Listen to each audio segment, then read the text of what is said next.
New images from leading observatory in Belgium have shocked the astronomical community. These aren't ordinary photos of a comet. They reveal geometric patterns so precise and strange, no natural comet has ever displayed anything like them before. 3.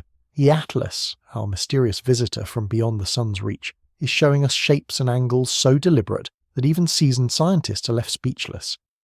How can an ice and rock ball, drifting through space for eons, suddenly stage such a cosmic enigma? How does it carry secrets that challenge everything we thought we knew about interstellar visitors? You might think I'm exaggerating. You might think this is just another sensational claim built on misinterpreted data or wishful thinking. But stay with me, because what I'm about to show you isn't speculation dressed up as science. It's observation. It's measurement. It's the uncomfortable truth that sometimes the universe hands us puzzles that don't fit neatly into our existing frameworks. In the next minutes, we're going to dive deep into the shocking geometric anomalies that recent 3i Atlas images have exposed, explore why these discoveries are sending ripples through the scientific community, examine what they might mean for our understanding of comets and interstellar visitors, and confront the possibility that we're witnessing something that demands we expand our thinking about what's possible out there in the cosmic dark. This isn't about jumping to conclusions. This is about being honest with what we see, and brave enough to ask questions that might not have comfortable answers. When Oumuamua passed through in 2017, it gave us our first confirmed glimpse of an interstellar visitor. It behaved strangely, accelerating in ways that couldn't be fully explained by outgassing alone, and its elongated shape sparked debates that still haven't been settled. But Oumuamua came and went before we could study it properly. We were caught off guard. We didn't have time to prepare our instruments, to coordinate our observations, to really understand what we were looking at. With 2i Borisov, our second confirmed interstellar visitor in 2019, we did better. We tracked it, we analysed it, and it behaved mostly like a comet we'd expect, which was almost comforting. It fit the pattern, it made sense. It reassured us that the universe, even when it sends us visitors from other star systems, still plays by recognisable rules. But now we have 3i Atlas. And nothing about it is fitting the pattern the way we hoped it would. The images coming back from our most advanced telescopes are showing us things that don't align with typical comet behaviour. We're seeing asymmetries that shouldn't persist. We're seeing structural features that appear geometric rather than random. We're seeing light patterns and emission signatures that make scientists go back and check their equipment, wondering if something's malfunctioning, only to find that everything is working perfectly.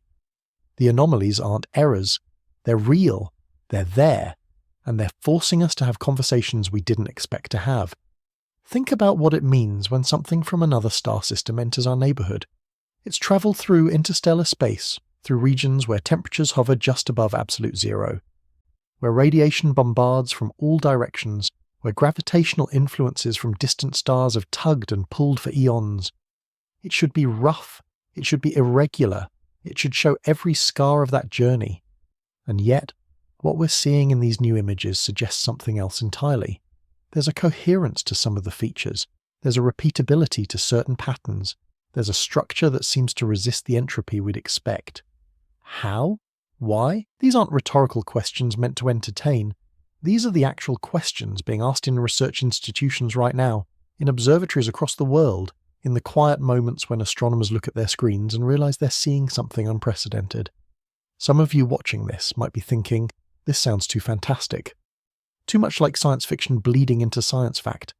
I understand that hesitation. I share it. Skepticism is healthy. It's necessary. It's what keeps us from chasing every shadow and declaring it a mystery. But skepticism doesn't mean closing our eyes to what doesn't fit our expectations. It means looking harder, questioning deeper, and being willing to sit with discomfort until we find real answers. The geometric anomalies in these 3i Atlas images aren't being dismissed by the scientific community. They're being studied intensely. Papers are being written, data is being shared, hypotheses are being tested and retested. This is science in action, messy and uncertain and thrilling, confronting the reality that nature still has the power to surprise us. What makes this moment so significant is that we're not looking at a single anomaly that could be explained away as a measurement error or an optical illusion. We're looking at multiple anomalies, different types of unusual features that compound the mystery rather than resolve it. When you have one strange observation, you can chalk it up to chance or equipment quirks. When you have several, all pointing towards something unusual, you have to start entertaining possibilities you might have rejected at first glance. That's where we are with 3i Atlas. That's why the newest images matter so much. They're not just adding more data to a growing file, they're adding more questions to an already perplexing situation, and here's what really gets under your skin once you start thinking about it. We almost missed this entirely. If 3i Atlas had arrived a few decades earlier, before our telescope networks were sophisticated enough, before our detection algorithms were refined enough, it would have passed through without us noticing anything unusual. It would have been just another dim object moving against the stars, catalogued and forgotten. We're only having this conversation because our technology has reached a point where we can see details that previous generations of astronomers could only dream about. Which makes you wonder, doesn't it? How many other visitors have come and gone that we never noticed? How many anomalies have we missed simply because we weren't looking closely enough or didn't have the tools to see what was really there? The stakes here go beyond satisfying scientific curiosity. Understanding 3i Atlas and its geometric anomalies isn't just about adding a footnote to our astronomy textbooks. It's about understanding the nature of interstellar space, the processes that shape objects travelling between stars, and potentially recognizing phenomena we've never encountered before. If these anomalies turn out to have natural explanations we haven't considered yet, that's a win for science because it means we're learning something new about physics, about chemistry, about the exotic conditions that exist in the space between solar systems. If the anomalies turn out to suggest something else, something that challenges our assumptions even more fundamentally, then we're standing at the edge of a revelation that will reshape how we see our place in the cosmos. I know that sounds heavy. I know it feels like we're tiptoeing around something enormous and uncertain. That's because we are. This is real. This is happening right now. And the beautiful, terrifying truth is that we don't have all the answers yet. We're in that uncomfortable space between discovery and understanding, where the data is clear but the interpretation is still forming. That's why I want you to stay with me through this journey. Because what we're about to explore together isn't just a collection of scientific facts and figures, it's a story about humanity's relationship with the unknown, about our capacity to face mysteries without flinching, and about the courage it takes to admit that sometimes the universe shows us things we're not quite ready to explain. Before we go deeper, I need something from you. If this resonates with you, if you feel that pull of curiosity mixed with wonder, hit that like button. Not for the algorithm, though that helps, but as a signal that you're ready to think bigger, to question more, and to explore these cosmic mysteries together. Drop a comment telling me what you think geometric anomalies in a comet could mean, whether you believe we're seeing something natural we don't understand yet, or something that pushes us toward more speculative territory. And subscribe if you want to keep following this story, because 3i Atlas isn't done revealing its secrets, and neither are we done investigating them. This is a conversation that matters, and I want you to be part of it. Now let's dive into what these new images are actually showing us, and why they're unlike anything we've seen before. When you first look at an image of 3i Atlas, you might not immediately see what has scientists concerned. It looks like a comet. It has a coma, that fuzzy cloud of gas and dust surrounding the nucleus. It has a tail, or rather multiple tail structures, streaming away from the sun's direction. At first glance, it checks all the boxes for what we expect from a comet, especially one that's been heated by approaching our sun and starting to outgas. But it's in the details, in the subtle features that emerge when you analyze these images with professional tools and trained eyes, that the strangeness reveals itself. The newest images, captured with enhanced resolution and sensitivity, are showing us patterns that don't match the random, chaotic nature we associate with natural cometary activity. Start with the coma structure.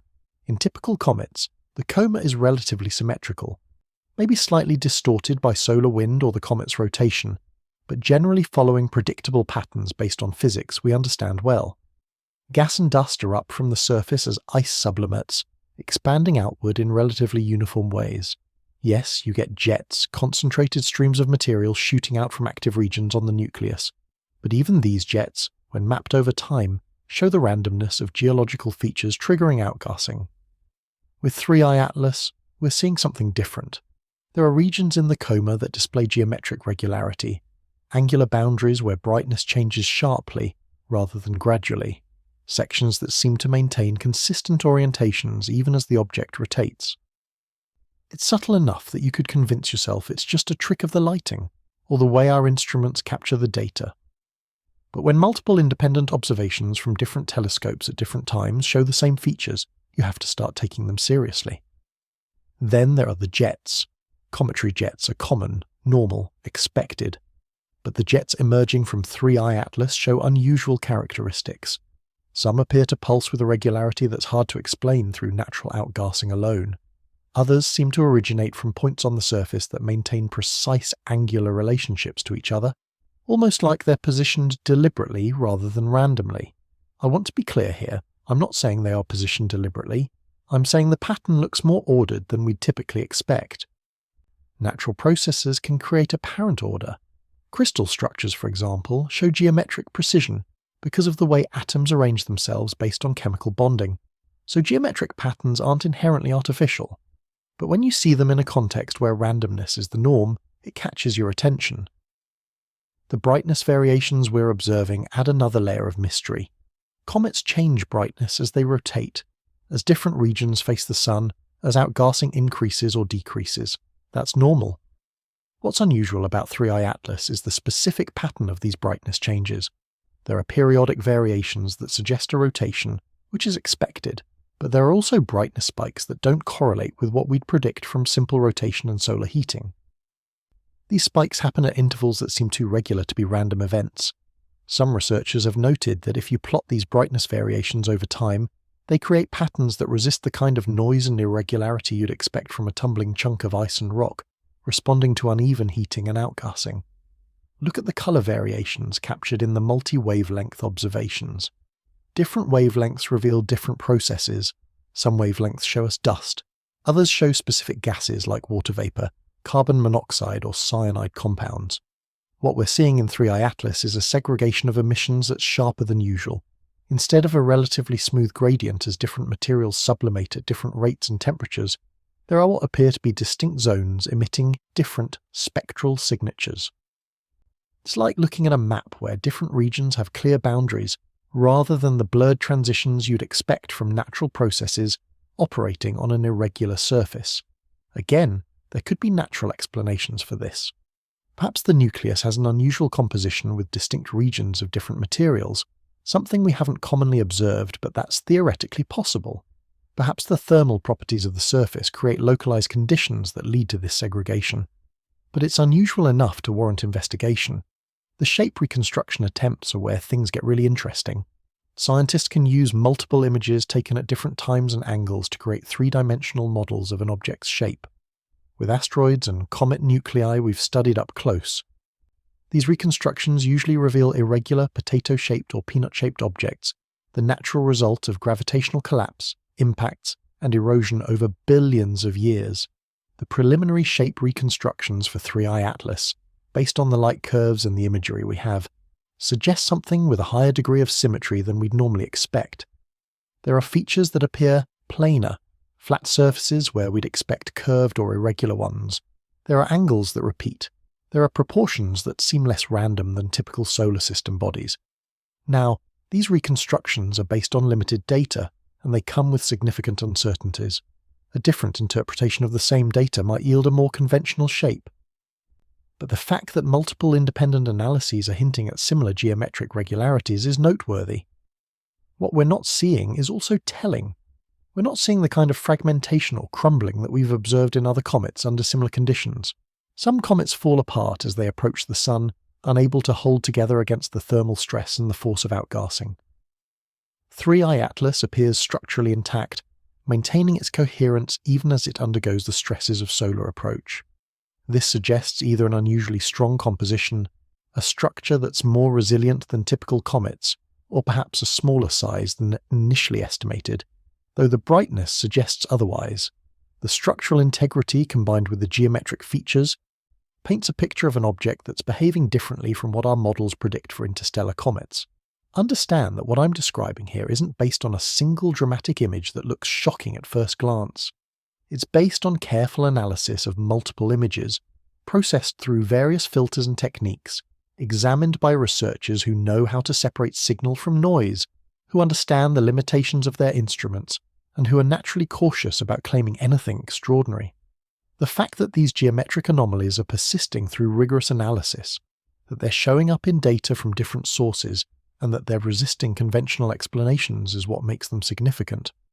This isn't about seeing faces on Mars or canals that aren't there. This is about measurable, repeatable observations that don't fit neatly into our existing understanding of how comets should behave.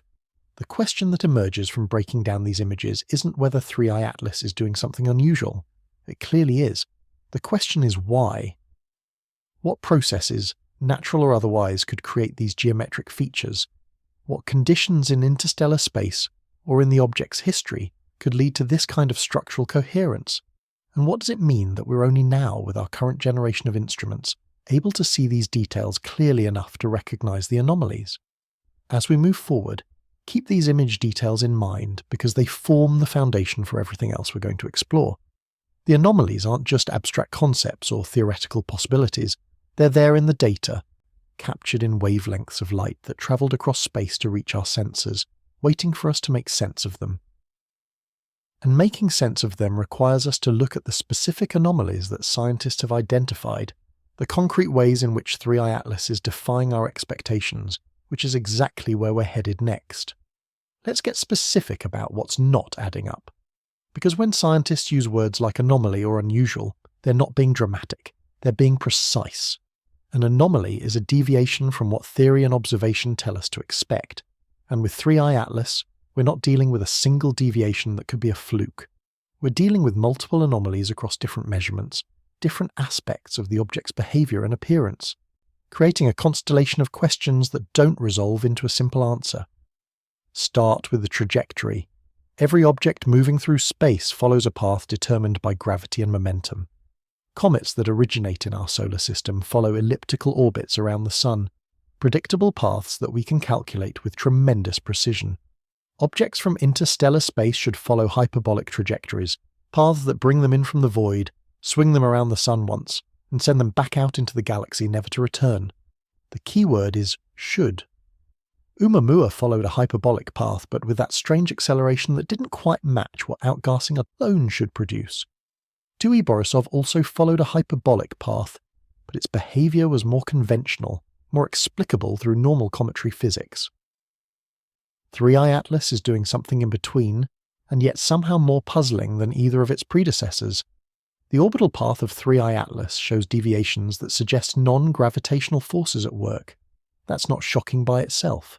Comets experience non-gravitational forces all the time from outgassing, where material shooting off the surface creates a tiny rocket effect that nudges the trajectory. We can usually model these effects and account for them. What's peculiar about 3i Atlas is that the magnitude and timing of these trajectory deviations don't match perfectly with the observed outgassing activity. There are periods where the object shifts its path more than the visible outgassing would suggest. There are other periods where the outgassing seems vigorous, but the trajectory change is smaller than expected. It's possible that outgassing is happening from regions we can't see directly, from the night side or from vents that aren't producing visible jets, but it's also possible that something else is influencing the trajectory in ways we haven't accounted for. Move to the emission spectrum. When material sublimates from a comet's surface, it produces a characteristic fingerprint of light at specific wavelengths, determined by what molecules are present. Water vapour, carbon monoxide, carbon dioxide, methane, ammonia, various organic compounds all have distinctive spectral signatures. By analysing the light coming from the coma, we can determine what the comet is made of. Most comets show relatively similar compositions because they formed from the same primordial material in the early solar system, or, in the case of interstellar visitors, from presumably similar processes in other stellar systems. 2i Borisov, for example, showed a composition remarkably similar to solar system comets, suggesting that comet formation is a universal process that works the same way around different stars. 3i Atlas is showing us something different. Its emission spectrum includes the expected components, yes, but in unusual ratios. There's an overabundance of certain molecules that shouldn't be as prevalent given the temperatures and conditions we're observing. There are emission lines that appear stronger than they should be, suggesting either a composition we haven't encountered before, or physical processes happening on or near the surface that are enhancing certain emissions. Some researchers have noted emissions that are difficult to attribute to known cometary molecules. requiring more exotic or rare compounds to explain. Now, rare doesn't mean impossible, and exotic doesn't mean artificial. The universe creates all sorts of molecules under various conditions. But when you see a spectrum that doesn't quite match your library of known cometary compositions, it raises questions about where this object formed, under what conditions, and what its history has been. The temperature measurements add another puzzle piece. By observing the infrared emissions from 3I Atlas, scientists can estimate its surface temperature. These measurements are revealing temperatures that vary more dramatically across the surface than you'd expect from a simple rotating body being heated by the sun. There are hotspots that are significantly warmer than surrounding regions, suggesting either highly localized outgassing activity or variations in surface composition that affect how different areas absorb and radiate heat. There are also regions that appear cooler than they should be, possibly indicating areas where sublimation is consuming heat more efficiently than expected, or where the surface material has different thermal properties. The thermal map, incomplete as it is due to limited data, doesn't show the relatively smooth gradient you'd predict from a rotating comet in space. It shows complexity, variation, structure.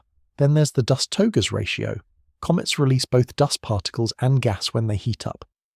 The ratio between these two gives us information about the comet's composition and structure. Dusty comets produce impressive tails but relatively less gas. Gaseous comets might have less visible tails, but produce more spectral emission lines. Most comets fall within a predictable range of dust-Togas ratios. 3I Atlas appears to be varying its dust-Togas ratio over time in ways that aren't easily explained by changing solar distance or simple rotational effects. Some observations show it producing more dust than expected, others show gas dominance. This variability could indicate a heterogeneous surface with very different regions becoming active at different times. Or it could point to outgassing mechanisms that aren't behaving according to our standard models. Consider the rotation state. Most comets rotate in relatively simple ways, spinning around one or maybe two axes. We can detect this rotation by watching how the brightness changes periodically as different regions face us and the Sun. 3I Atlas shows rotation, certainly, but the period isn't as stable as we'd expect. There are variations in the rotation rate, subtle but measurable, that suggest something is affecting how it spins. Outgassing can do this. Jets of material shooting off the surface can create torques that speed up or slow down rotation. But again, the changes we're seeing don't perfectly correlate with the observed outgassing activity. It's like the object is responding to forces we can't fully see or account for. The polarization of light reflected from 3I Atlas offers yet another clue. When sunlight reflects off a surface, it becomes partially polarized, with the degree and direction of polarization depending on the surface properties like texture, composition, and particle size if there's a dust coma.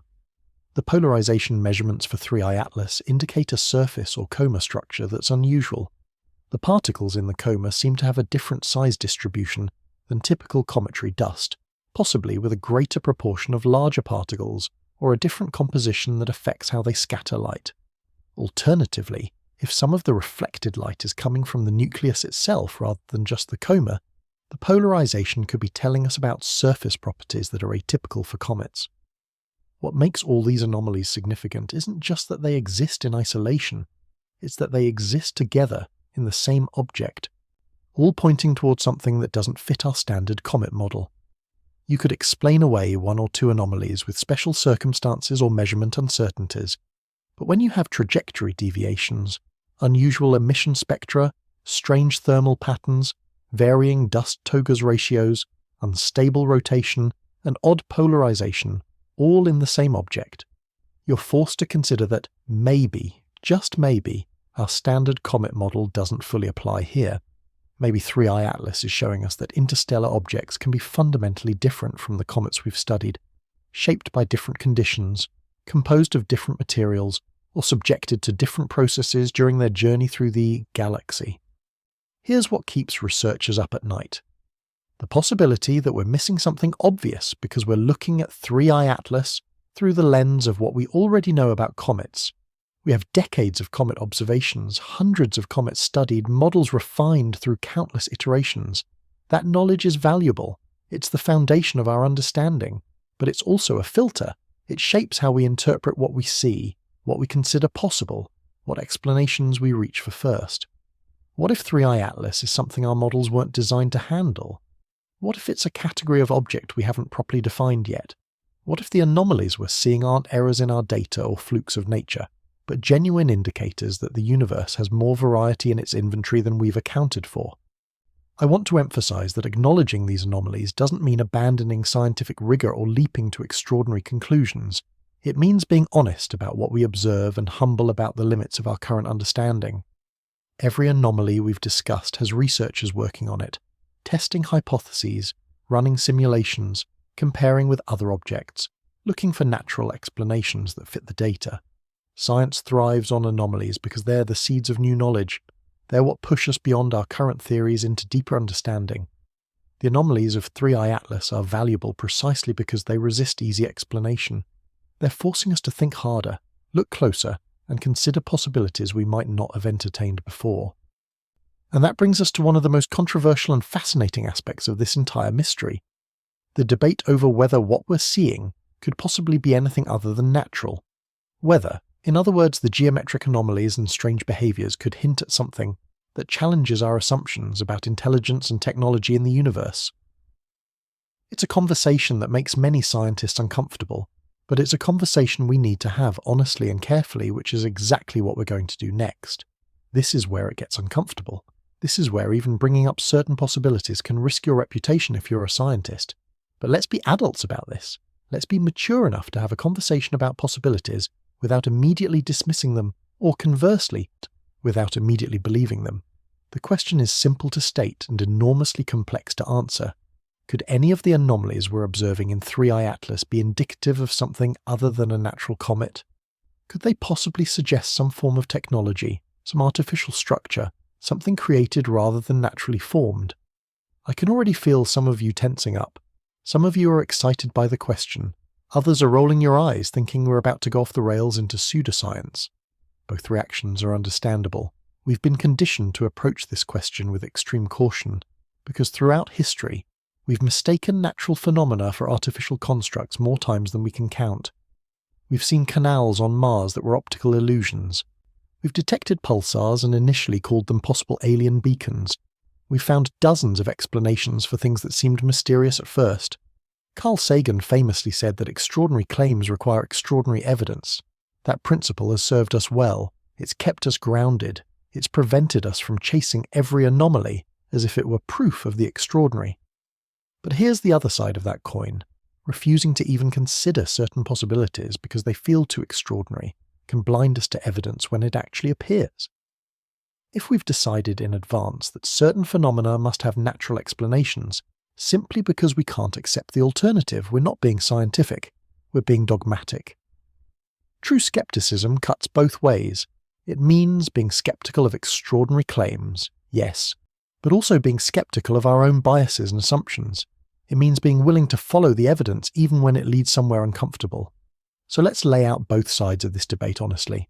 On the natural side, we have powerful arguments. The universe is vast and ancient, filled with processes we're still discovering and understanding. Interstellar space is an extreme environment where conditions exist that we can't replicate in laboratories on Earth. Objects travelling through that space for millions or even billions of years would be subjected to radiation, micrometeor impacts, gravitational perturbations from passing stars, and other influences that could create unusual structures or compositions. Perhaps 3i Atlas formed in an environment around another star that had different chemistry, different temperature regimes, different dynamics than our own solar system. Perhaps it was shaped by processes we haven't observed before simply because we haven't had the chance to study enough interstellar objects yet. The geometric regularities we're seeing could be explained by crystalline structures in the ice or rock. Crystals are nature's way of creating geometric precision. They form through purely natural processes, but result in shapes with angles, planes, and symmetries that look designed.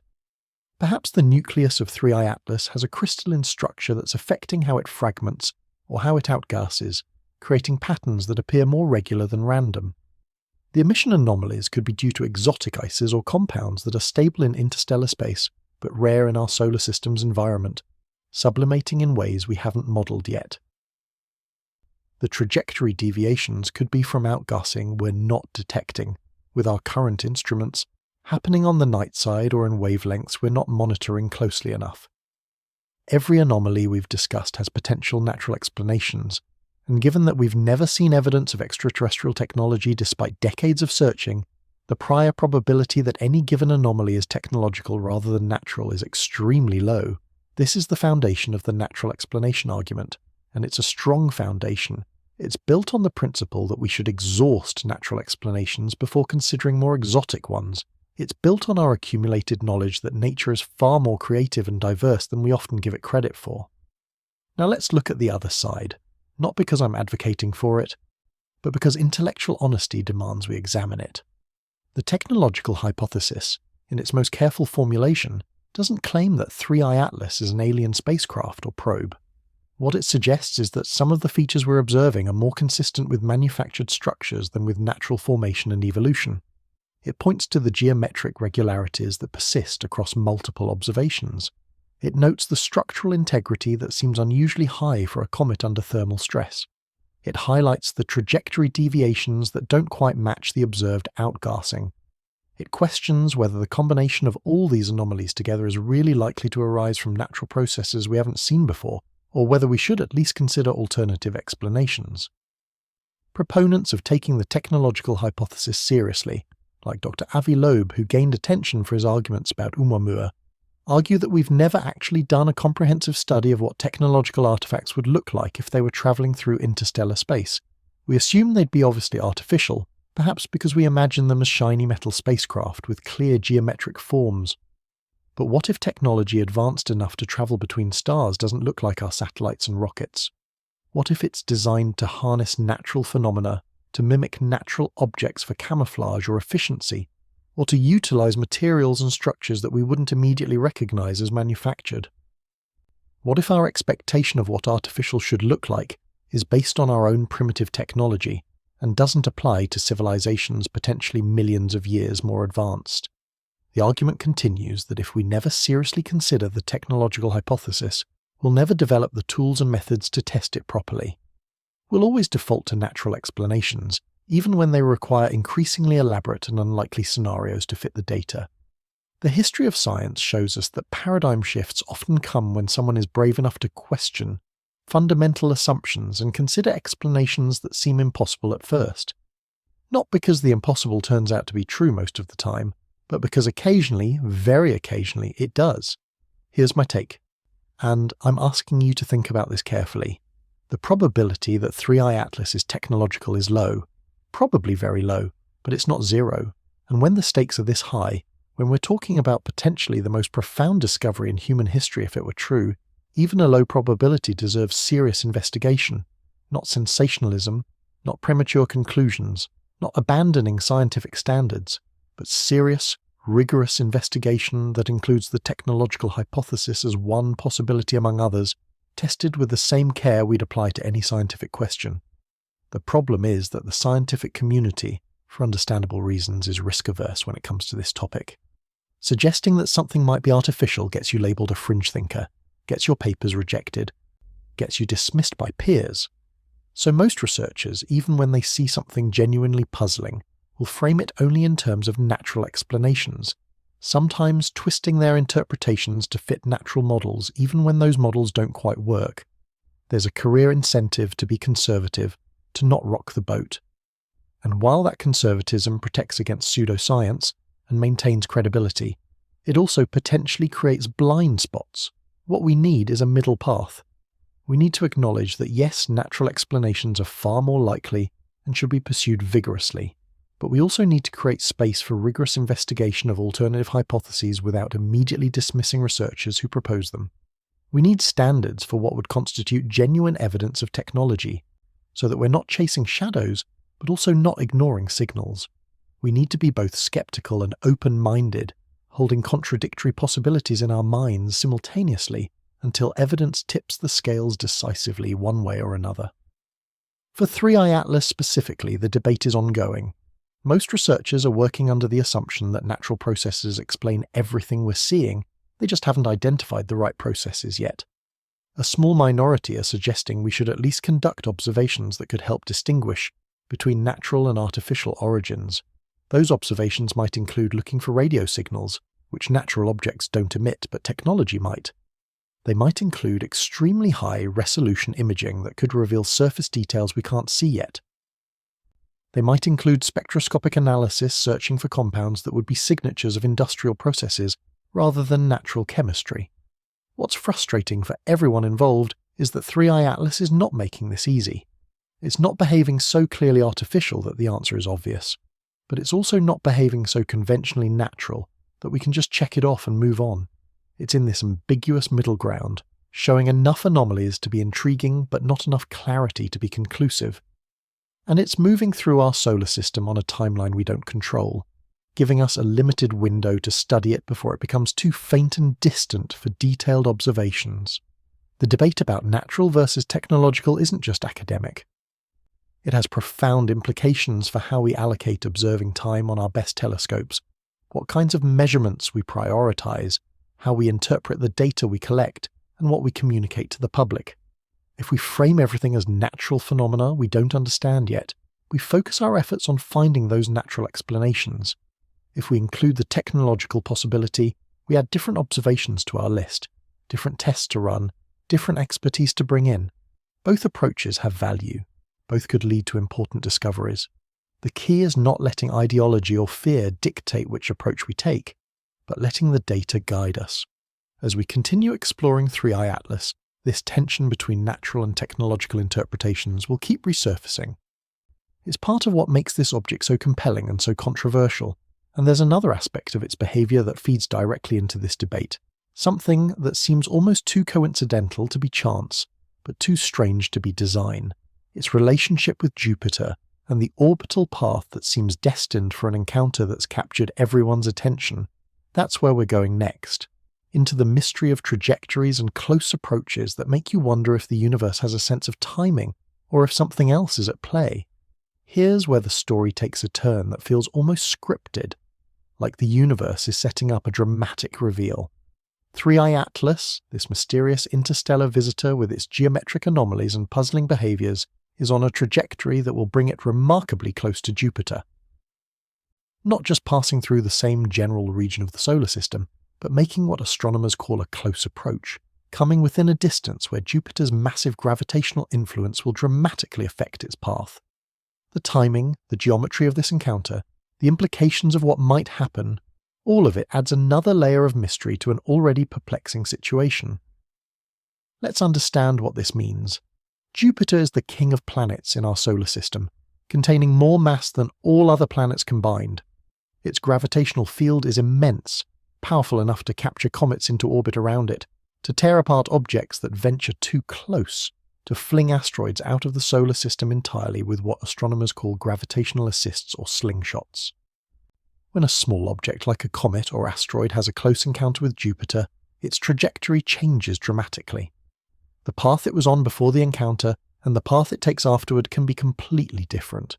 Jupiter essentially acts as a gravitational crossroads in our solar system, directing traffic in ways that can send objects to the inner solar system, keep them in orbit, or eject them back into interstellar space. 3i Atlas is heading toward an approach that will bring it into Jupiter's Hill sphere, the region of space where Jupiter's gravity dominates over the Sun's. This is significant because objects entering the Hill sphere essentially become temporarily more gravitationally bound to Jupiter than to the Sun. Their motion is dictated by Jupiter's pull. Now, comets and asteroids have close approaches to Jupiter regularly. It's not an uncommon event in itself. What makes this particular encounter noteworthy is the combination of 3i Atlas being an interstellar object, with anomalous properties and the specific geometry of the approach. The trajectory calculations based on current observations suggest that 3i Atlas will approach Jupiter at an angle and distance that's almost optimal for a gravitational interaction that could significantly alter its path. If it comes in just right, Jupiter could slow it down enough that instead of continuing on its hyperbolic trajectory out of the solar system, it might be captured into a long elliptical orbit around the Sun. Alternatively, Jupiter could speed it up, sending it out of the solar system faster than it was originally travelling. Or Jupiter could deflect it onto a different path entirely, changing its direction through the galaxy. Here's where people start getting uncomfortable with coincidences. Of all the possible paths an interstellar object could take through our solar system, 3i Atlas happens to be on one that leads directly to a significant gravitational encounter with our largest planet. Of all the times it could have made this approach, it's happening during an era when humanity has the technology to observe and track it. Of all the objects that could display unusual anomalies, it's one that's headed toward an event that will fundamentally change its trajectory in ways we can potentially observe and study. Some researchers see this as just that, a coincidence. The solar system is large, Jupiter's gravitational influence is widespread, and plenty of objects interact with Jupiter. We're noticing this one because we're tracking it closely due to its interstellar origin. There's no deeper meaning to the timing or the trajectory. It's just the random dynamics of celestial mechanics playing out as they always do. Others see something more puzzling. If you were an intelligence travelling through the galaxy, and you wanted to study a star system without committing to entering it permanently, you might do exactly what 3i Atlas is doing. You might approach on a trajectory that brings you close to the most massive planet, allowing you to use its gravity to adjust your path, to slow down for better observations, or to slingshot yourself back out with minimal energy expenditure. You might time your approach to observe how the native inhabitants react, what kind of technology they have for detection and tracking, how they interpret what they're seeing. This is speculation, of course, pure speculation. But it's the kind of speculation that emerges naturally when you look at the facts and let your mind explore possibilities without immediately censoring them. The Hill sphere concept adds another dimension to this. When an object enters another body's Hill sphere, it's essentially in that body's sphere of influence. For Jupiter, the Hill sphere extends a considerable distance, varying depending on Jupiter's position in its orbit relative to the Sun. Objects in the Hill sphere can be temporarily captured, pulled into chaotic orbits, or ejected. What's fascinating is that 3i Atlas's predicted path brings it not just close to Jupiter, but deep into this sphere of influence, where the dynamics become complex and difficult to predict, precisely without more observations. There's a concept in orbital mechanics called a gravity assist or slingshot maneuver, used extensively in spacecraft mission design. You send a probe toward a planet not to orbit it, but to use its gravity to change the probe's speed and direction, essentially stealing a tiny bit of the planet's orbital momentum to fling your spacecraft somewhere else. Voyager used this technique to visit multiple planets. Every Mars mission uses Earth's motion to help reach Mars efficiently. It's a fundamental technique in spaceflight. The thing is, nature can do gravity assist too. Comets and asteroids use planetary flybys to change their trajectories all the time. But those are usually uncontrolled, random encounters. What if an object could approach deliberately, using a planet's gravity intentionally to achieve a desired trajectory change? What would that look like? How would we tell the difference between a natural encounter and a controlled maneuver? We probably couldn't. With our current level of observation, that's the uncomfortable truth. If 3i Atlas were to approach Jupiter and execute what amounts to a perfect gravity assist, emerging on a trajectory that seems almost too precisely calculated, we'd still interpret it as a natural interaction unless there were other clear signs of control. Celestial mechanics is deterministic. Given the initial conditions, the outcome is mathematable. So any trajectory through the Jupiter system, no matter how precise it looks, can be explained as the natural result of the initial approach vector and velocity. The question would be, how likely was that initial approach vector? Did 3i Atlas enter our solar system on a path that just happened to line up perfectly for a Jupiter encounter, or is there something guiding it? Current observations aren't detailed enough to answer that question definitively. We can track 3i Atlas's path, see where it's going, and predict the encounter with Jupiter. But determining whether the path was deliberate or random requires understanding the object's trajectory, going back to its entry into the solar system, and even further, back into interstellar space. Did it approach from a direction that makes sense for a random interstellar object, or does the trajectory have features that are statistically unusual? Some researchers are working on exactly these questions, analysing the orbital elements, the velocity, the incoming direction, looking for anything that stands out as improbable. What we know is that the object's trajectory has shown those non-gravitational accelerations we discussed earlier, small changes that don't match perfectly with observed outgassing. If those accelerations are natural, they're complicating our ability to predict the Jupiter encounter precisely. If they're not natural, if they're indicative of some form of control or propulsion, however subtle, then the Jupiter encounter might be exactly what whoever, or whatever controls this object intended from the beginning. See how we're forced into speculation when the data doesn't give us clean answers? This is the frustration and the excitement of studying 3I Atlas. Every question leads to more questions. The timing of the closest approach to Jupiter is also worth noting. Based on current trajectory predictions, the encounter will happen at a time when Earth-based observers will have reasonable viewing geometry, meaning we'll be positioned to see it relatively well, not blocked by the Sun or with Jupiter on the far side of its orbit where our observations would be limited. Again, you can call this coincidence. Statistically, there's nothing impossible about it. But when you start adding up coincidences, the pattern starts feeling less random, even if each individual element is explicable. What will actually happen during the Jupiter encounter is uncertain. The object could be torn apart by tidal forces if it approaches too close, though current trajectory predictions suggest it will stay outside the distance where that's likely. It could experience intense heating if it passes through regions of Jupiter's magnetosphere, potentially triggering new outgassing or revealing more about its composition. It could emerge on a completely different trajectory, either ejected from the solar system at high speed, or less likely, captured into an elliptical orbit that would keep it in our neighbourhood for years or even centuries. This encounter represents an opportunity and a challenge. It's an opportunity because the gravitational interaction with Jupiter will stress the object in ways that might reveal information about its structure and composition. If it's a loosely bound pile of rubble, Jupiter's gravity might start pulling it apart, showing us internal structure. If it's a solid, coherent body, it will maintain integrity, telling us something about its strength and composition.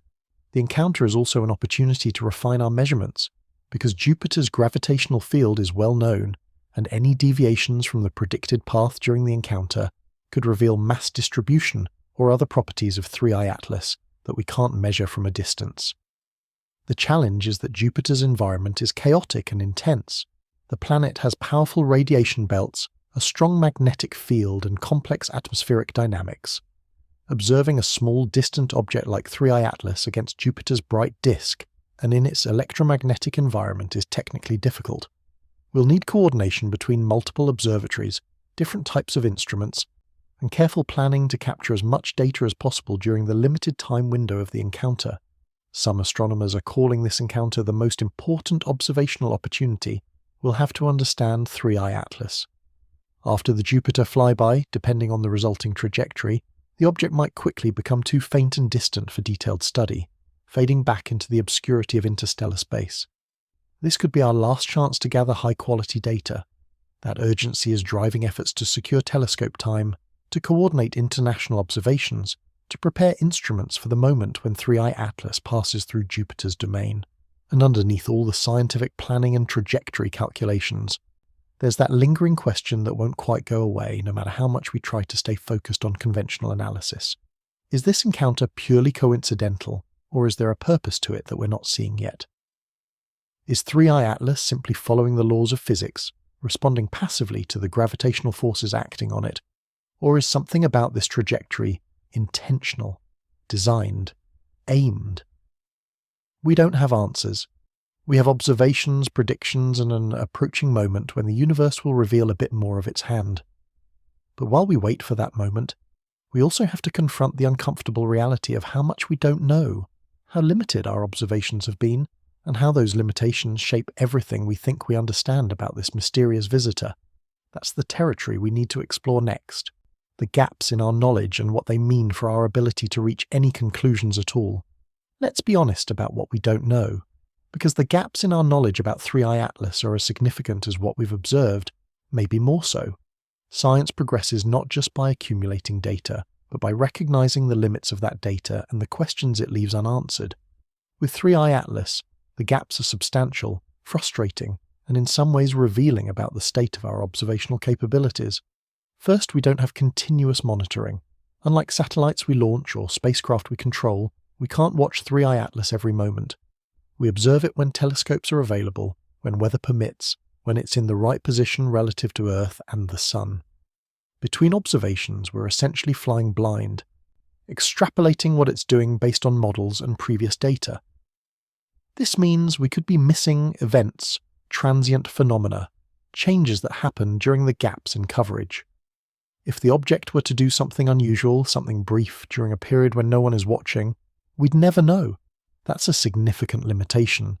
The observations we do have come from different instruments with different capabilities, sensitivities, and limitations.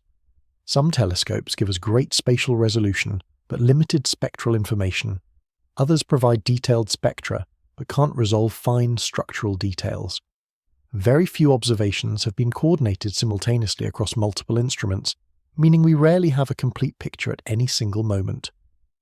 We're like people trying to understand an elephant by each touching different parts in darkness, then trying to piece together a coherent description from our individual experiences. It works to some extent, but it's far from ideal. We don't have close-up images. Everything we know comes from observations made across vast distances, looking at an object that even at its closest approach remains millions of kilometers away. We're studying something the size of a mountain or smaller from distances where it appears as little more than a point of light with a fuzzy coma around it. The resolution limitations mean that features smaller than a certain size are simply invisible to us. If there are structures on the surface, patterns, details that would answer our questions definitively, we can't see them. We're working with shadows and hints, not direct observations. The spectroscopic data, while valuable, has significant gaps. We've captured spectra at certain wavelengths during certain time periods, but we don't have complete coverage across all relevant wavelengths throughout the object's passage through our solar system. Different molecules emit at different wavelengths, and some of those wavelengths are difficult to observe from Earth's surface because our atmosphere absorbs them. Space-based telescopes can observe some of these wavelengths, but telescope time on those instruments is precious and limited. We may have missed detecting important compounds simply because we weren't looking at the right wavelength at the right time. We don't know the object's precise size or mass. These fundamental properties are surprisingly difficult to determine for distant objects. Size can be estimated from brightness, but that requires assumptions about reflectivity and shape. Mass can be inferred from gravitational effects if the object passes close to something else, or if it has a satellite we can observe, but 3i Atlas hasn't provided those opportunities. Our estimates for these basic properties have uncertainties that affect every other calculation we make. Is it a small dense object or a larger fluffy one? The density determines what materials it could be made of, how strong it is, how it responds to forces. Without precise mass and size, we're building models on uncertain foundations. The rotation state remains poorly constrained. We see brightness variations that indicate rotation, but determining the exact rotation period, the orientation of the rotation axis, whether there's any wobbling or tumbling. All of that requires extended observations with consistent coverage that we haven't fully achieved. The rotation affects how we interpret the outgassing patterns, the thermal distribution, the shape reconstruction. Uncertainty about rotation cascades into uncertainty about everything else. We lack sufficient thermal infrared observations. Understanding the temperature distribution across the object requires observing in infrared wavelengths, but these observations are challenging because 3i Atlas is faint in infrared, and because infrared astronomy requires either space telescopes or special ground-based facilities that are in high demand. The thermal data we have is sparse, covering only a few observation epochs, not enough to build a detailed thermal model over time. This limits our understanding of how the object is responding to solar heating, where the active regions are, what the surface composition might be based on thermal properties. We don't have radar data.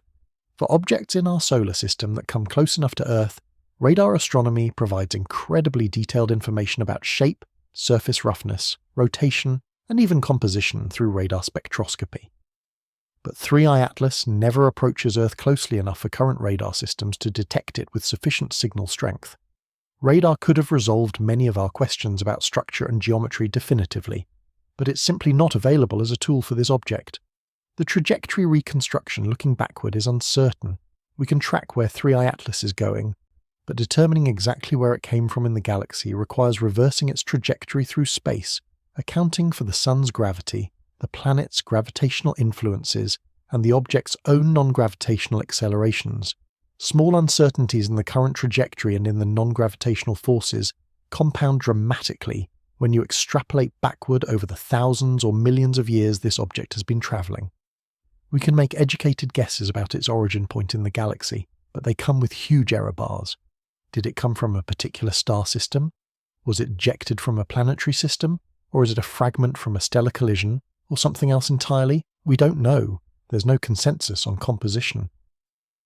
Different researchers analysing the same spectroscopic data come to somewhat different conclusions about what molecules are present and in what abundances. This isn't because anyone is doing sloppy work. It's because interpreting spectra requires making assumptions about temperature, density, excitation mechanisms, and other factors that aren't directly measured. Different assumptions lead to different compositional models, until we get more comprehensive spectroscopic coverage, or, ideally, a sample return mission which is not feasible, we'll have competing models for what 3i Atlas is made of. We don't know its internal structure. Is it a solid, monolithic block? A rubble pile held together loosely by gravity? A differentiated body with a dense core and a lighter outer layer? Does it have internal voids or pockets of different materials? The internal structure affects everything from how it responds to tidal forces during the Jupiter encounter, to how it outgasses, to how it might have formed. But there's no way to see inside from a distance. We can make inferences from density estimates, and from how it responds to stress, but those are indirect and uncertain. The history of its journey is unknown. We don't know how long 3i Atlas has been travelling through interstellar space.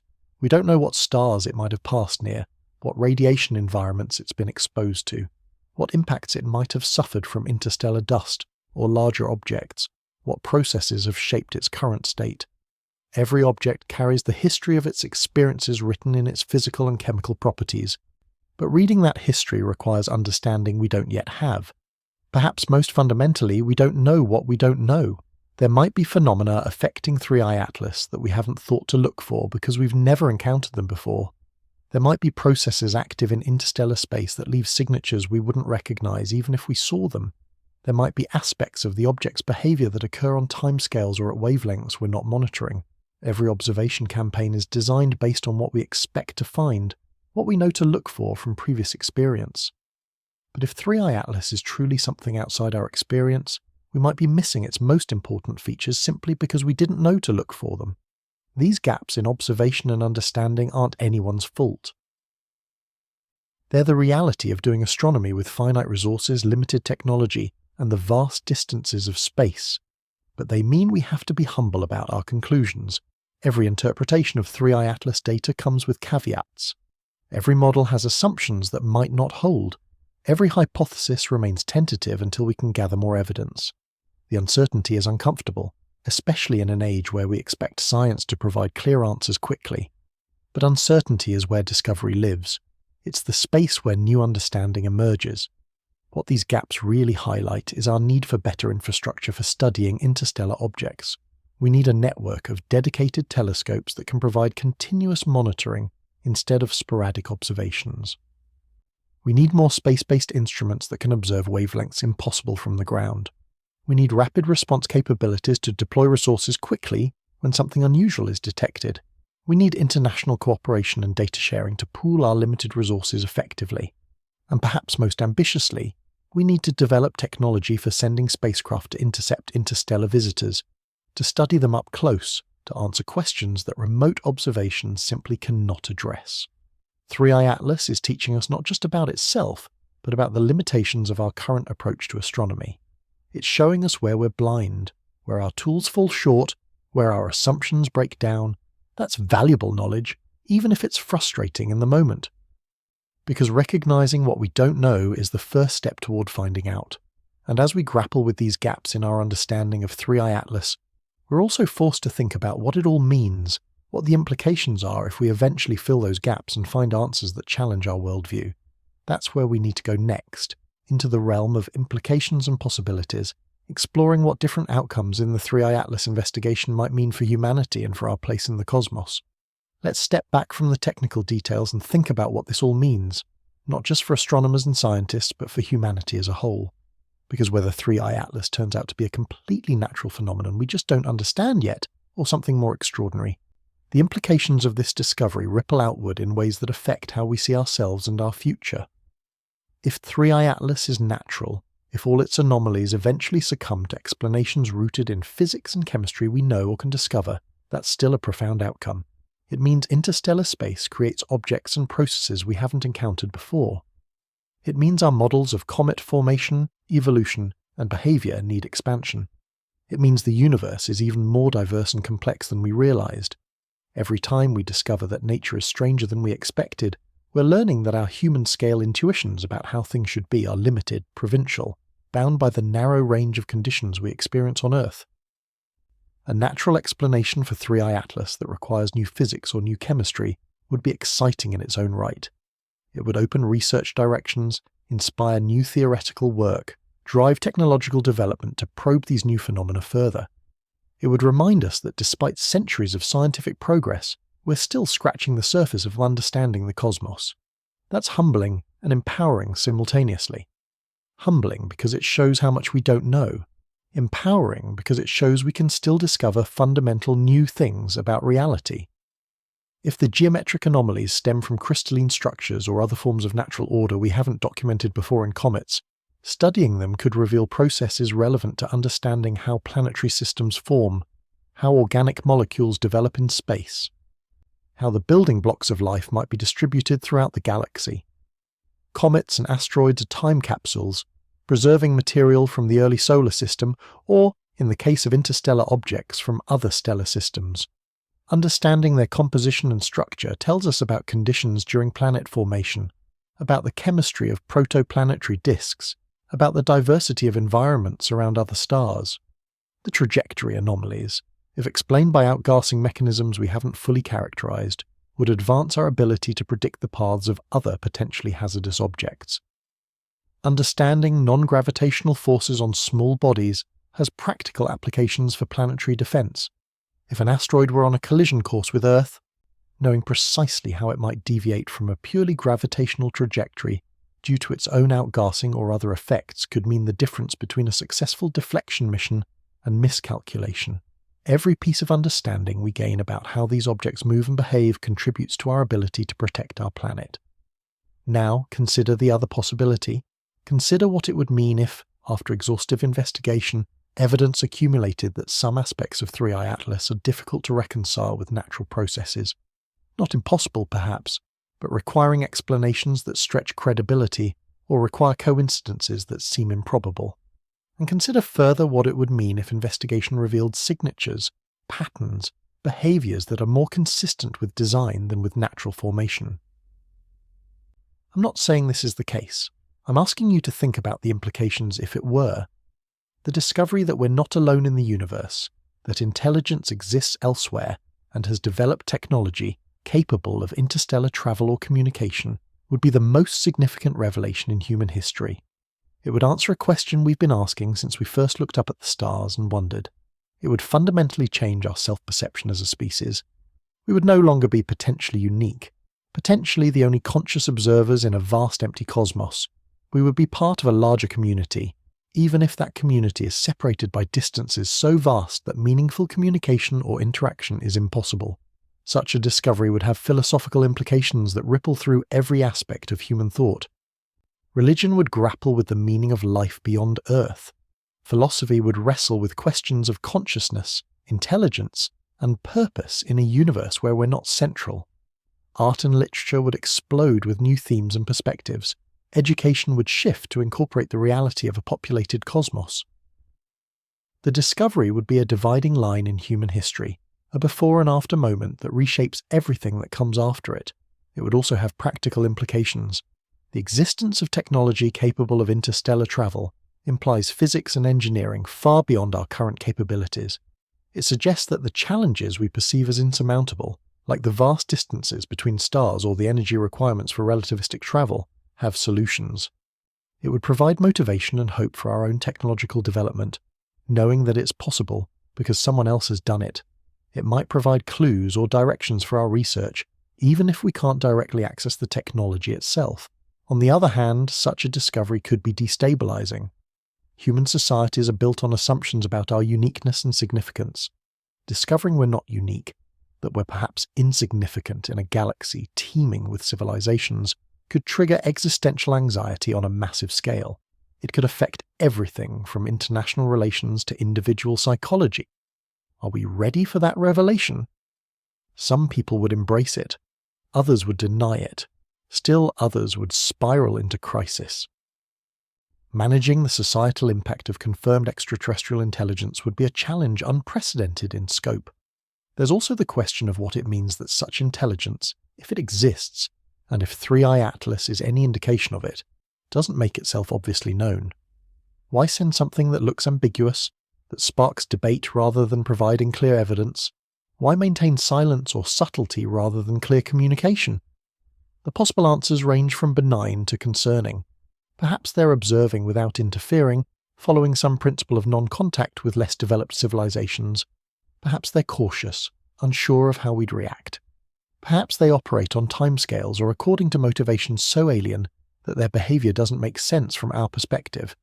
Perhaps it's not about us at all, and we're simply in the path of something that has its own purposes having nothing to do with Earth or humanity. These are speculations built on a hypothesis that remains unproven, and, many would argue, unlikely. But they're worth thinking about because they frame the stakes of the investigation. Understanding 3i Atlas isn't just an academic exercise. It's not just about adding data to our catalogue of comets. It's about potentially answering the deepest question we can ask about our place in the universe. Even if 3i Atlas proves to be completely natural, the conversation it sparked is valuable. We're being forced to think seriously about what evidence of extraterrestrial technology would look like, how we'd recognize it, what standards of proof we'd require. We're developing methods and protocols for investigating ambiguous objects that could serve us well when future interstellar visitors arrive, as they inevitably will. We're having uncomfortable but necessary discussions about scientific conservatism versus openness to extraordinary possibilities. These conversations strengthen our scientific culture and prepare us for future discoveries. The investigation of 3i Atlas is also highlighting the importance of international cooperation in science. No single nation or institution has all the resources or expertise needed to study this object comprehensively. Success requires sharing data, coordinating observations, pooling intellectual resources across borders and cultures. The challenges of studying an interstellar visitor are forcing us to work together in ways that benefit not just this investigation, but future collaborative efforts in space science and beyond. It's demonstrating that some questions are too big for individual actors and require humanity to function as a unified scientific community. For young people watching this, for students considering careers in science, 3i Atlas represents the excitement and possibility that drew many of us to science in the first place. It's a genuine mystery playing out in real time. It's a reminder that there are still unknowns to explore, discoveries to be made, questions without answers. In an age where it sometimes feels like everything has been figured out, where science can seem like a closed book of established facts, 3i Atlas is evidence that the universe still surprises us. That should inspire the next generation of astronomers, physicists, engineers and explorers who will carry forward the investigation of the cosmos. The implications also extend to how we allocate resources for science. Are we investing enough in our capacity to study rare and unusual phenomena? Are we building the infrastructure needed to respond quickly when something unexpected appears? Are we training scientists with the interdisciplinary skills to tackle ambiguous problems that don't fit neatly into established categories? 3i Atlas is a test case for our readiness to confront the unexpected. How well we handle this investigation will inform how prepared we are for future surprises the universe sends our way. Ultimately, whether 3i Atlas is a natural comet with unusual properties or something more extraordinary, it's teaching us about ourselves as much as it's teaching us about the cosmos. It's revealing our biases, our hopes, our fears, our capacity for wonder, and our commitment to following evidence wherever it leads. It's showing us that we're still capable of being surprised, still willing to ask hard questions, still brave enough to look at something we don't understand and say, let's figure this out, instead of turning away or jumping to conclusions.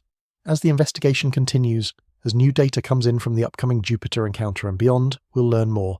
Some questions will be answered, others will emerge. The story of 3i Atlas is still being written, and we're all part of writing it. Whether we're professional astronomers or simply curious people following along, engaging with the mystery, thinking about what it means. And that brings us to where we are right now, at this moment in the investigation, with everything we've explored leading us to a final reflection on what we should take away from all this and what comes next in our quest to understand this enigmatic visitor from the stars. So here we are. We've walked through the anomalies, wrestled with competing explanations, confronted uncomfortable possibilities, and acknowledged the vast gaps in what we know. We've seen how a single object, a visitor from beyond our solar system, can spark questions that reach into the deepest corners of science, philosophy, and human self-understanding. Where does that leave us? What should we take away from the mystery of 3i Atlas and its shocking geometric anomalies? First, take away this. Uncertainty is not weakness.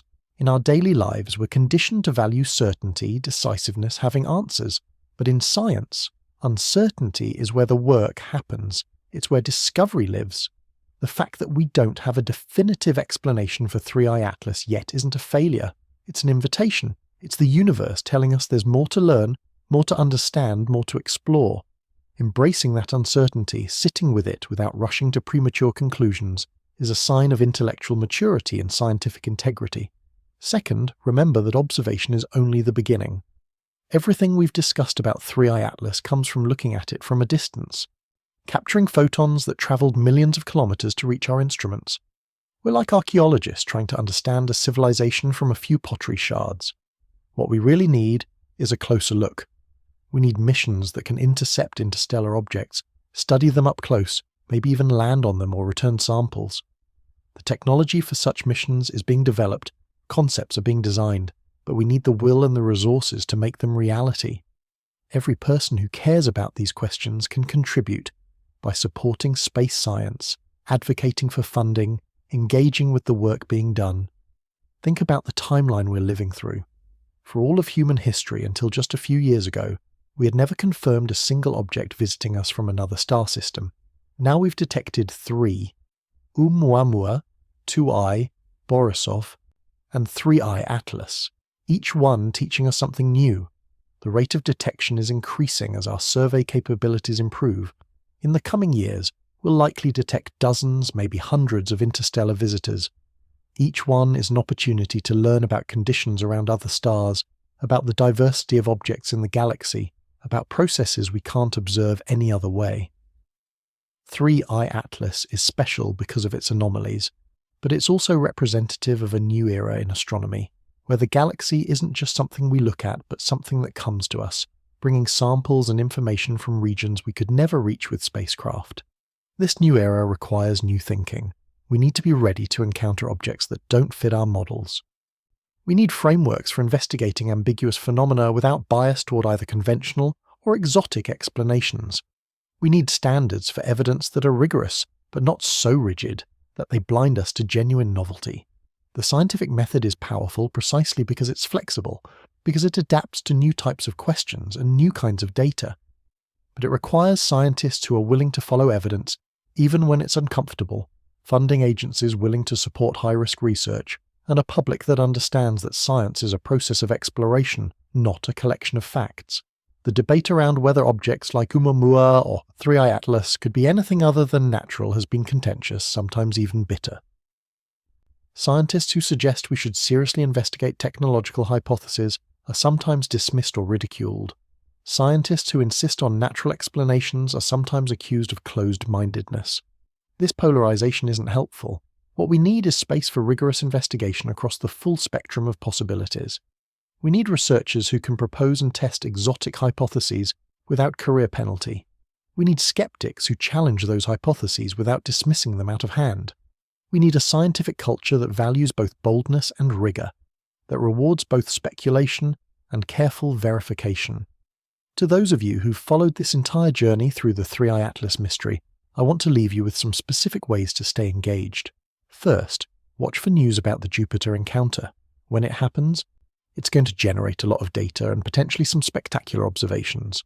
Multiple observatories will be coordinating their efforts. There will be press releases, papers, possibly even real-time updates from some research teams. Pay attention not just to what they report seeing, but to how they interpret it. Notice the language they use, the caveats they include, the hypotheses they consider, and why. Second, seek out the actual scientific papers being written about 3i Atlas, not just news summaries. Many papers are available freely through preprint servers like Archive before they're formally published. Reading the actual research, even if some of it is technical, gives you a deeper and more nuanced understanding than any secondary source can provide. You'll see how scientists actually think about these problems, what data they have, what assumptions they're making, where their uncertainties lie. It's illuminating in ways that popularizations can't match. Third, support the infrastructure that makes this research possible. Telescope facilities, data processing centers, graduate student positions, postdoctoral fellowships, all of these need funding. They need public and political support. When there are opportunities to advocate for science funding, take them. Write to representatives, vote for policies that prioritize research, donate to institutions doing this work if you're able. Science doesn't happen in a vacuum. It requires resources, and those resources come from societal decisions about priorities and values. Fourth, stay curious but skeptical. Curiosity drives you to explore, to ask questions, to seek understanding. Skepticism keeps you from accepting easy answers or falling for misinformation. Both are essential. When you encounter claims about Three-Eye Atlas or any other cosmic mystery, ask yourself, what's the evidence? How strong is it? What are alternative explanations? Who's making the claim and what's their expertise? Are they following scientific standards or engaging in speculation? You can appreciate mystery and wonder while still maintaining critical thinking. In fact, that combination is what makes exploring these topics so rewarding. Fifth, talk about these ideas. Share what you've learned. Engage friends and family in conversations about what it means to find unusual objects in space, what it would mean to discover we're not alone, what mysteries remain unsolved in our understanding of the universe. These conversations matter because they shape cultural attitudes towards science, exploration, and our place in the cosmos. They inspire young people to pursue scientific careers. They build support for continued exploration. They connect us to something larger than our daily concerns. The story of Three-Eye Atlas is far from over. As I record this, the object is still moving through our solar system, still being observed, still revealing details with each new image and spectrum. The Jupiter encounter lies ahead. Whatever happens during that encounter will add crucial data to our understanding. Beyond that, Three-Eye Atlas will continue outward, eventually becoming too faint for our telescopes to track, fading back into the interstellar darkness from which it came. But the questions it raised will persist. The methods developed to study it will be refined and applied to future visitors. The debates it sparked will continue, hopefully becoming more sophisticated as we learn more. What I hope you take from this exploration is not a specific conclusion about what Three-Eye Atlas is. We don't have enough information for definitive conclusions yet, and anyone claiming otherwise is overstepping what the data supports. What I hope you take is an appreciation for the process of investigation, the excitement of genuine mystery, and the courage to think big thoughts about possibilities that might seem impossible at first. The geometric anomalies in the Three-Eye Atlas images are real. They're not artifacts or errors, they're phenomena that demand explanation. Whether that explanation turns out to be exotic chemistry, unusual physics, natural processes we haven't characterized yet, or something even more surprising, we won't know until we do the work. And doing the work requires all of us. Scientists designing observations and analyzing data, engineers building better instruments, educators training the next generation, communicators translating findings for public understanding, and citizens like you maintaining interest and support. We live in a time when humanity is beginning to reach beyond our planet in meaningful ways. We have rovers on Mars, probes in the outer solar system, telescopes studying distant galaxies. We're finding planets around other stars by the thousands. We're detecting gravitational waves from colliding black holes. We're peering back to the first moments after the Big Bang. We're mapping the structure of the universe on the largest scales. And now, with objects like Three-Eye Atlas, the universe is reaching back to us, sending messengers from the spaces between stars.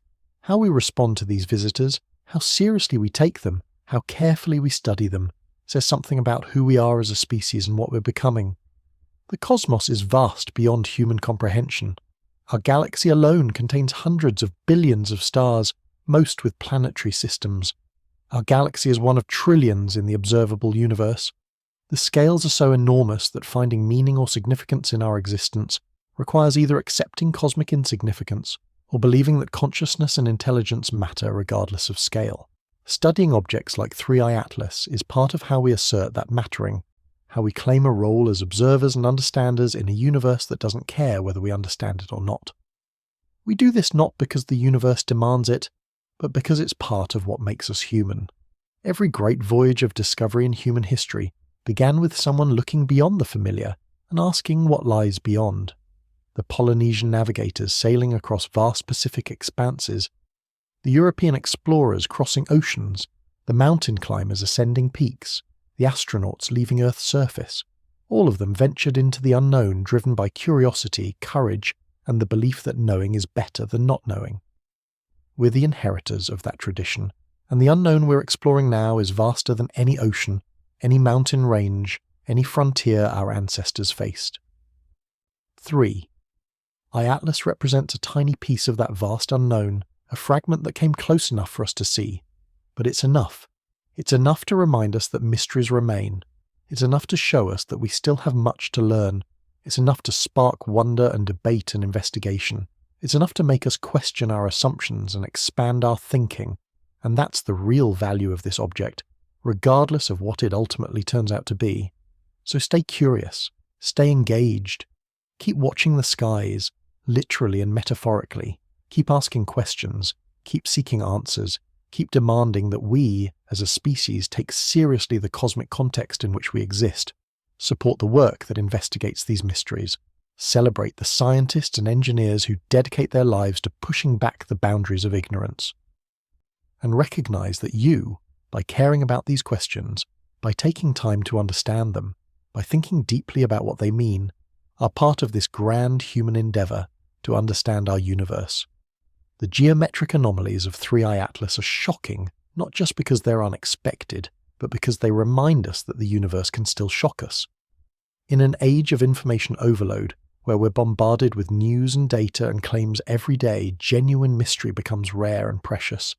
Hold on to that feeling of not knowing, of wondering, of being genuinely uncertain about something profound. Let it motivate you to learn more, think deeper, and keep exploring. Before I close, I want to hear from you. Drop a comment below telling me what you think the geometric anomalies might be. Are you leaning toward natural explanations we haven't discovered yet? Do you think there's room for more speculative possibilities? What aspects of this mystery intrigue you most? What questions do you want answered? And where are you watching from? It's amazing to me that we can have this conversation across distances, connecting people from all over the world who share curiosity about the cosmos.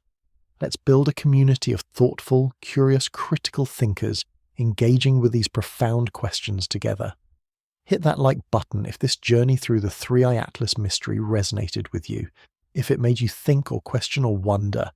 Share this with someone who would appreciate exploring these ideas. Subscribe to stay updated as this story develops, because it will develop, and we'll be here to explore each new chapter together. The investigation of 3i Atlas continues. New data is coming. The Jupiter encounter approaches. And beyond that, more interstellar visitors will arrive, each potentially carrying its own mysteries. This is just the beginning. Thank you for staying with me through this deep dive into one of the most intriguing cosmic mysteries of our time. Keep looking up, keep questioning, keep seeking understanding. The universe is vast and strange and wonderful, and we're privileged to live in a time when we can study it with tools and methods our ancestors could never have imagined. What we discover about 3i Atlas and future interstellar visitors will shape our understanding of the cosmos and our place within it for generations to come. Let's make sure we approach these discoveries with the wonder, rigor, and courage they deserve.